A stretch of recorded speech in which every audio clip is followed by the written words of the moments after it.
ప్రపంచానికి స్వాగతం. ఆంధ్రప్రదేశ్లోని కాంట్రాక్ట్ ఉద్యోగుల జీతాలకు సంబంధించి ఒక ముఖ్యమైన అప్డేట్ రావటం జరిగింది. నిధి పోర్టల్లో కాంట్రాక్ట్ ఉద్యోగుల వివరాలు నమోదు చేయాలన్న అంశానికి జీతాలకు ముడిపడి ఉండటంతో ఇప్పటివరకు రాష్ట్రంలోని సుమారు 50,000 మంది కాంట్రాక్ట్ ఉద్యోగులకు జీతాలు అందని సంగతి తెలిసిందే.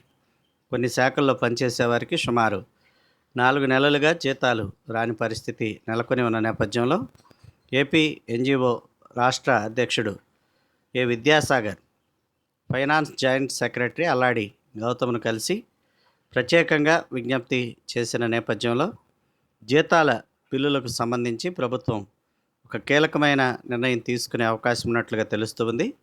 ప్రస్తుతానికి నిధి పోర్టల్లో ఉన్న సాంకేతిక సమస్యల కారణంగా పాత విధానంలోనే అంటే సిఎఫ్ఎంఎస్లోనే కాంట్రాక్ట్ ఉద్యోగుల జీతాల బిల్లులు పెట్టే విధంగా వెసులుబాటు కల్పించనున్నట్లు తెలుస్తుంది. ఆ మేరకు ఆర్థిక శాఖ అధికారులు కూడా మరి కొన్ని మార్గదర్శకాలను విడుదల చేసినట్లుగా తెలుస్తుంది. ముఖ్యంగా మెడికల్లో పనిచేస్తున్న కాంట్రాక్ట్ ఉద్యోగుల జీతాల విషయమై సాంకేతిక కారణాలు ఉండటం చేత డేటా ఫీడింగ్ విషయంలో కూడా కొన్ని ఇబ్బందులు తలెత్తటం చేత పూర్తిగా జీతాలు చెల్లింపులు నిలిచిపోయిన నేపథ్యంలో వారి యొక్క జీతాల చెల్లింపులకు సంబంధించి కొన్ని కొత్త మార్గదర్శకాలు విడుదల చేసినట్లుగా తెలుస్తుంది.